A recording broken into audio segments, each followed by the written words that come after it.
बच्चों, education point coaching classes में आप सभी का स्वागत है। आज हम घनमूल की कुछ शाब्दिक समस्याएं करेंगे। Word problems on cube roots. देखिए, यहाँ सबसे पहले आपको दो एग्जाम्पल्स दिए गए हैं। क्या दिया गया है? प्रिया कहती है, आज हमारी टीम ने क्षेत्रीय स्तर पर मेंटल मैथ्स प्रतियोगिता को जीत लिया।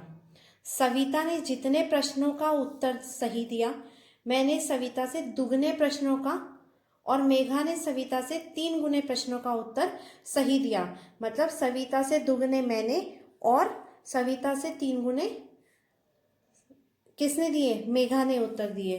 तो देखिए, हम इसमें क्या करेंगे। माना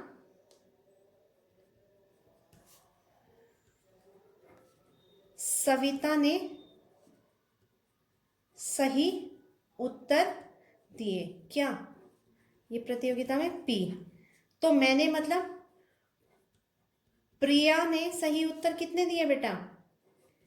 प्रिया ने सही उत्तर दिए दुगने, मतलब 2p, और मेघा ने सही उत्तर दिए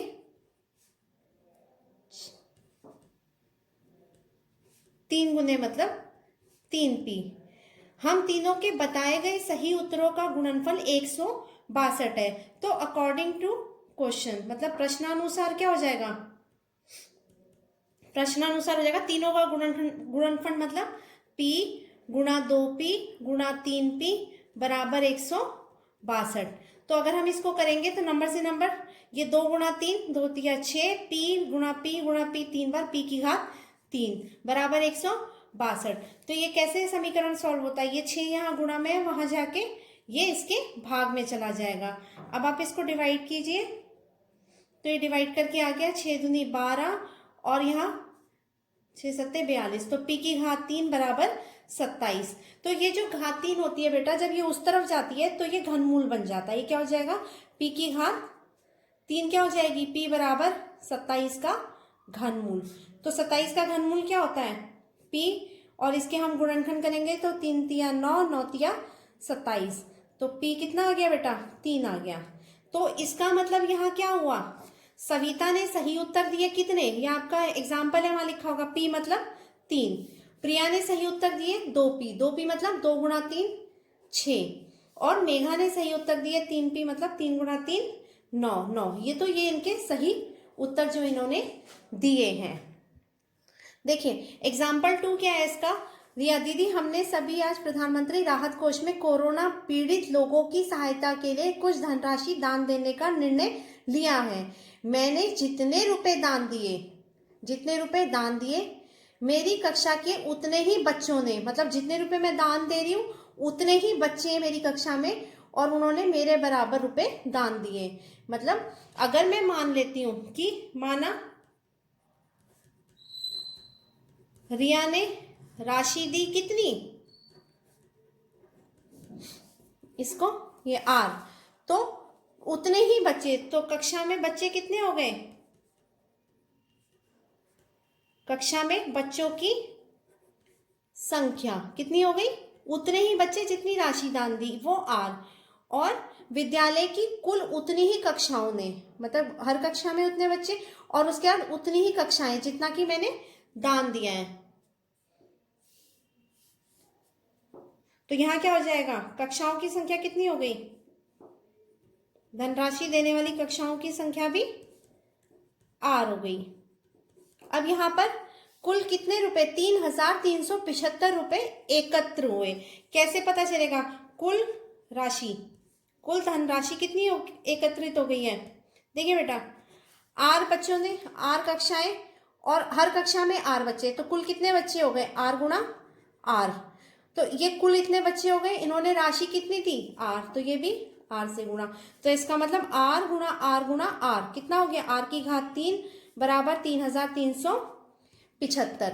तो ये r की घात जो घन है ये उधर गया, इसका बन गया घनमूल। तो 3,375 का हम घनमूल निकाल लेंगे। इसके गुणनखंड निकालिए, तो यहाँ पर जो इसके गुणनखंड आ जाएंगे वो क्या आएंगे? 3 गुणा 3 गुणा 3 गुणा 5 गुणा 5 गुणा 5, तो 3 3 के जोड़े बने, इस एक जोड़े में से 3 बाहर और ये 5 बाहर, तो ये 15 आ गया। तो इसका मतलब रिया ने राशि दी 15 रुपए बच्चों की संख्या 15 और कक्षाओं की संख्या भी 15, तो तीनों कितना हो जाएगा 15। देखिए बेटा, अब हम क्वेश्चंस करते हैं। आपको यहाँ कुछ क्वेश्चंस अपने आप करने के लिए दिए गए हैं। 3 क्वेश्चन आपको दिए हैं। पहला क्वेश्चन है, चौक के घनाकार डिब्बे का आयतन 1728 घन सेंटीमीटर है। मतलब घनाकार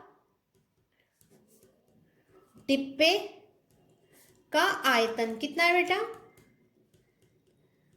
1728 घन सेंटीमीटर। आपको इसकी लंबाई, चौड़ाई और ऊंचाई बतानी है। देखिए, घनाकार कैसा होता है? जिसकी लंबाई, चौड़ाई, ऊंचाई तीनों ही बराबर होती है। तो सीधा आयतन का फॉर्मूला क्या होता है? भुजा गुणा भुजा गुणा भुजा, मतलब लंबाई गुणा चौड़ाई गुणा ऊंचाई, और ये तीनों ही बराबर होती हैं इसकी। तो ये कितना हो जाएगा? माना लंबाई बराबर है चौड़ाई के, बराबर है ऊंचाई के, बराबर x। तो इसको हमने ले लिया, लंबाई गुणा चौड़ाई गुणा ऊंचाई बराबर आयतन 1728 घन सेंटीमीटर। तो x को 3 बार गुणा किया तो यह x की घात 3 बराबर 1728। तो x का मान कितना होगा? ये जो इसकी घात 3 है घन, उधर जाके घनमूल हो जाएगा। फिर हम 1728 के क्या करेंगे? अभाज्य गुणनखंड ज्ञात कर लेंगे। इसके अभाज्य गुणनखंड किससे जा रहा है? ये 2 से।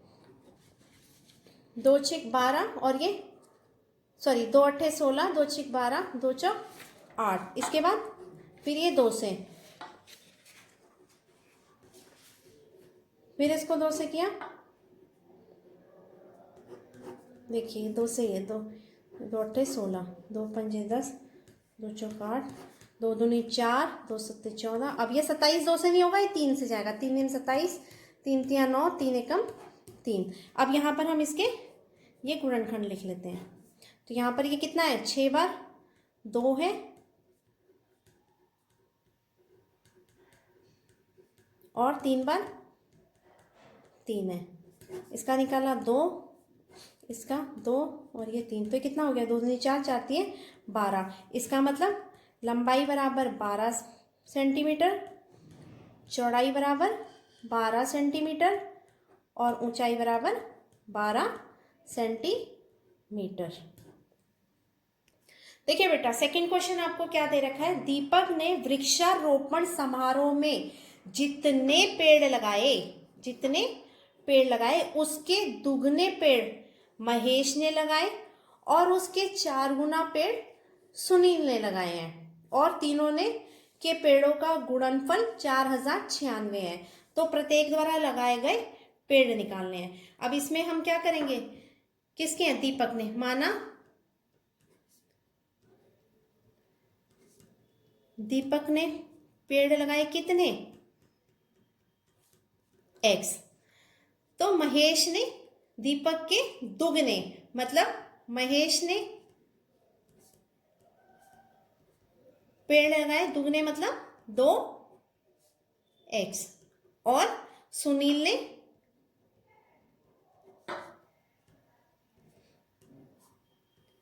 पेड़ लगाए 4 गुना मतलब 4x। तो इनका क्या दे रखा है आपको? गुणनफल। तो प्रश्नानुसार क्या हो जाएगा यहाँ पर? प्रश्नानुसार x गुणा 2x गुणा 4x बराबर 4096। अब इसको हम करेंगे 4 दूनी 8, x की घात कितनी हो जाएगी? ये 3 बार गुणा है 3, 4096। 8 वहां जाके भाग में चला जाएगा। 4096 भाग कर देंगे 8 से, तो ये आ गया x की घात 8 पंजे 40, 8 एकम 8, 8 दूनी 16, और ये घात 3 वहां जाके घन बन जाएगी। ये हो गया इसका घन। अब इसके आप अभाज्य गुणनखंड निकालिए। 2 दूनी 4, फिर 2 पंचे 10, 2 छक 12। इसको ये 2 से भाग हो रहा है। 2 छक 12, 2 अट्ठे 16, 2 चौक 8, 2 दूनी 4, 2 एकम 2। कितनी बार आया? ये 6 बार आ गया। तो जब हम इसको लिखेंगे तो कैसे लिखा जाएगा? ये आ जाएगा ये आ गया 2,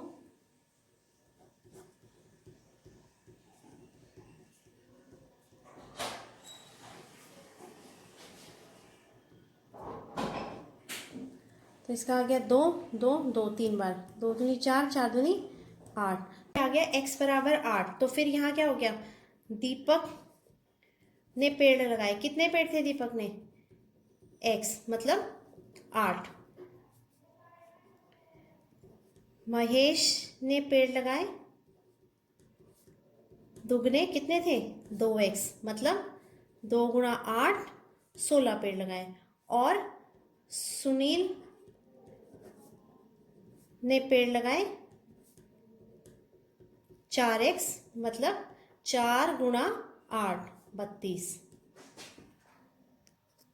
देखिए थर्ड क्वेश्चन क्या दे रखा है, एक शहर के एक उत्पादन केंद्र में जितने कोरोना टीकों का उत्पादन 1 घंटे में किया जाता है, 1 घंटे में जितने टीके बनते हैं उतना ही टीके का मूल्य है। मतलब अगर 1 घंटे में कितने x बनते हैं तो वही मूल्य मतलब x हो गया। और उतने ही उत्पादन केंद्र है, तो केंद्र भी कितने हो गए, उसी के बराबर, तीनों बराबर है, उत्पादन, मूल्य और केंद्र। तो यहां पर माना 1 घंटे में उत्पादित कोरोना टीकों की संख्या कितनी, x ले ली। तो मूल्य कितना है, 1 कोरोना टीके का मूल्य, वो भी कितना हो जाएगा, x हो जाएगा, क्योंकि वो उतना ही उसके बराबर है और केंद्र भी उतना ही है। तो शहर में कोरोना टीके उत्पादन केंद्र की संख्या, ये भी कितनी हो गई, x। अब यहां क्या दिया, शहर के द्वारा 1 घंटे में उत्पादित कोरोना के टीकों का कुल मूल्य इतना है। तो बताइए एक टीके का मूल्य क्या होगा। अब ये देखिए जो कुल उत्पादन है उसका मूल्य दे रखा है। अगर शहर में x केंद्र है और प्रत्येक केंद्र x का उत्पादन करता है घंटे में, तो कुल टीके उत्पादित हो गए x गुणा x। ठीक है, ये इतने टीके बन गए और इतने टीकों का मूल्य क्या होगा, एक टीके का मूल्य x है, तो इतने टीकों का मूल्य कितना हो जाएगा, गुणा x। तो इसका मतलब प्रश्नानुसार क्या हो जाएगा, कुल मूल्य जो बन जाएगा टीकों का 1 घंटे में उत्पादित का, x गुणा x बराबर 2,70,00,000, 2,70,00,000। अब ये x की घात 3 बराबर 2,70,00,000 आपने दिया। अब ये x घात यहां जाके घनमूल में बन गया।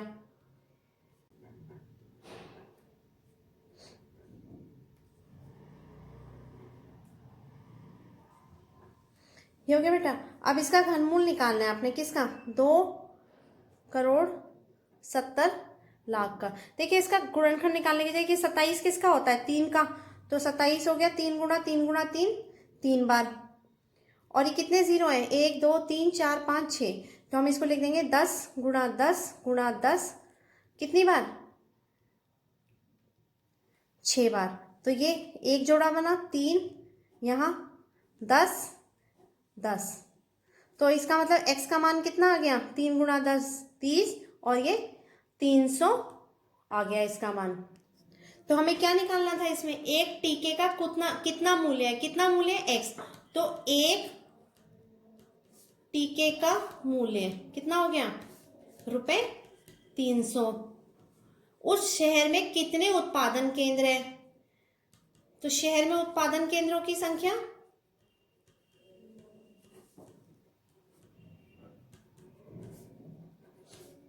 ये भी कितनी थी, x, तो मतलब कितने केंद्र हो गए, 300।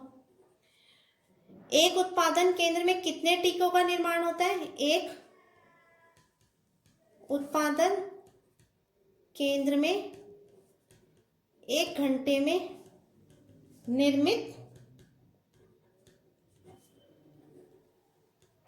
टीकों की संख्या, वो भी कितनी हो गई,